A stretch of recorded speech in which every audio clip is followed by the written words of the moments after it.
The youngest, the most dissipated and extravagant young fellow in the kingdom, without friends or character. Must I confess that Charles, that libertine, that extravagant, that bankrupt in fortune and reputation, that he it is for whom I am thus anxious and malicious. Sorry also to hear some bad stories against him. Oh, he has done many mean things, that's certain. But, however, as he's your brother, we'll tell you all another opportunity.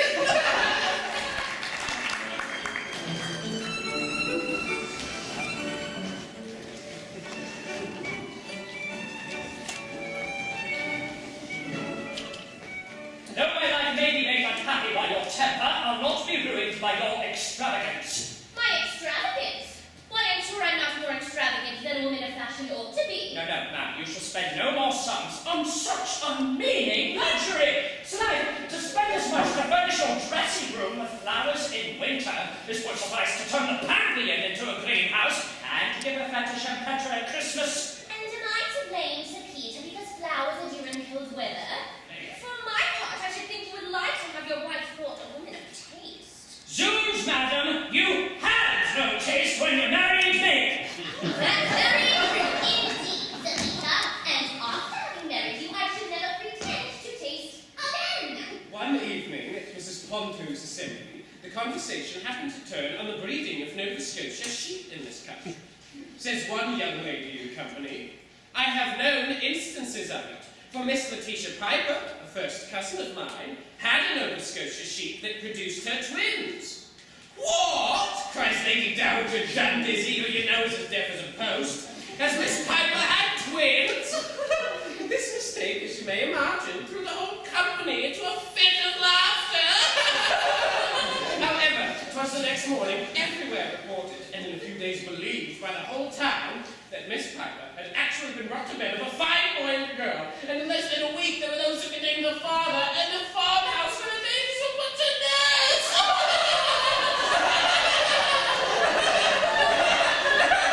Whatever my sentiments are for that unfortunate young man, be assured that I shall not feel more bound to give him up, because his distresses have lost him the regard even of a brother. Nay, but Maria, do not leave me with a frown. By all that is honest, I swear. That's right. Yes, Lady Teazle. You must not. No, you shall not. For though I have the greatest regard for Lady Teazle, Lady Teazle? yet was a neither to suspect. What is all this, pray?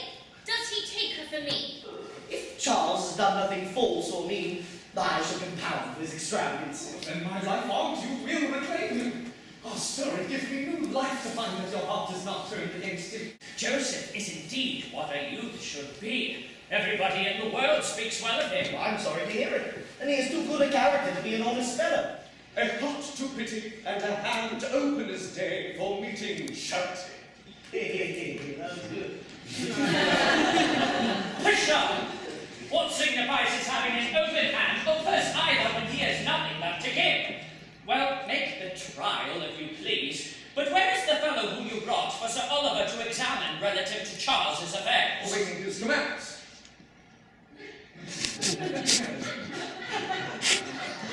This Sir Oliver is a friendly Jew who, to do him justice, You know I have obeyed you in neither seeing nor corresponding with him. Indeed, I have heard enough to convince me that he is unworthy my regard. Yet I cannot think it culpable if, while my understanding severely condemns his vices, my heart suggests a pity for his distresses. Well, pity him as much as you please, but give your heart and hand to a worthier object. Never to his brother. Go! I had not been involved in matrimony a fortnight till her father, a hale and hearty man, died. On purpose, I believe, for the pleasure of plaguing me with the hand of his daughter. But here comes my helpmate. Take care, Sir Peter, you had better not insinuate any such thing. I am not the suspected prisoner, cause I promise you. Yes, madam. A certain maintenance as soon as please. Yes, madam. Or a divorce. I'll make an example of myself for the benefit of all old bachelors. Let us separate, madam. Agreed. Agreed.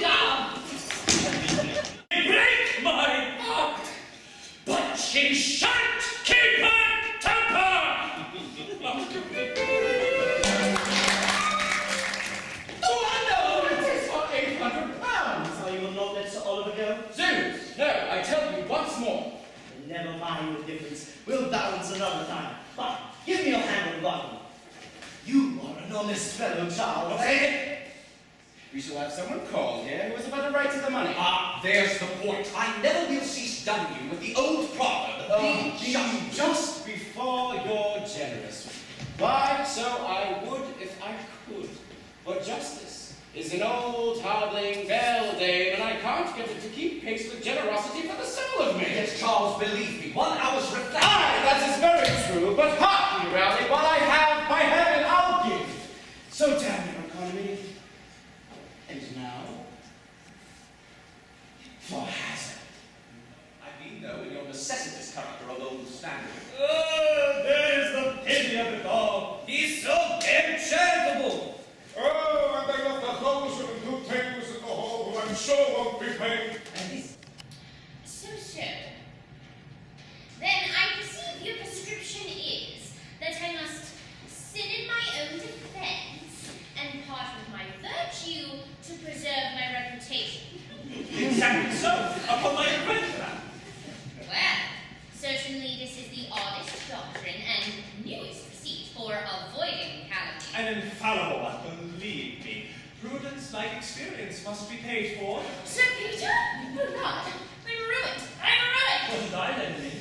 What will become of me now, Mr. Logic? I'm quite undone.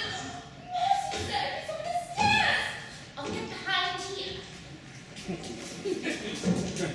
But what's worse, I have pretty good authority to suppose she has formed an attachment to another. Indeed, you astonish me. And between ourselves, I think I have discovered the person. Now, you will ask me. But have you no guess who I mean? I haven't the most distant idea. It can't be Sir Benjamin Background. What say you to Charles, if ain't let her hear it out? Here's a closet that will do his well. Well, go in there. Supply rogue.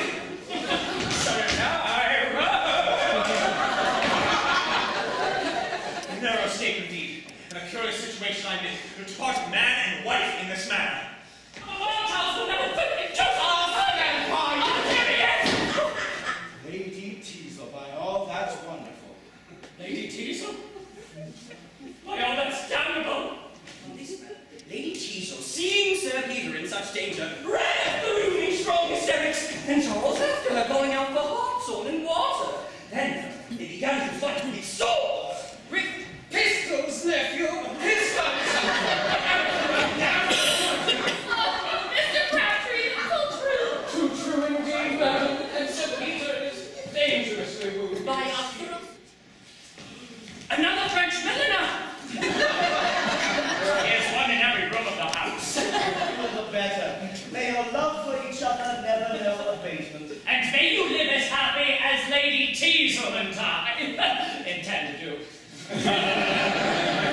Rowley, I'm sure you congratulate me, and I suspect I owe you much. You do indeed, Charles. Rowley always said you would reform. Why, as for reforming, Sir Peter, I'll make no promises. And that I take to be a proof that I intend to set about.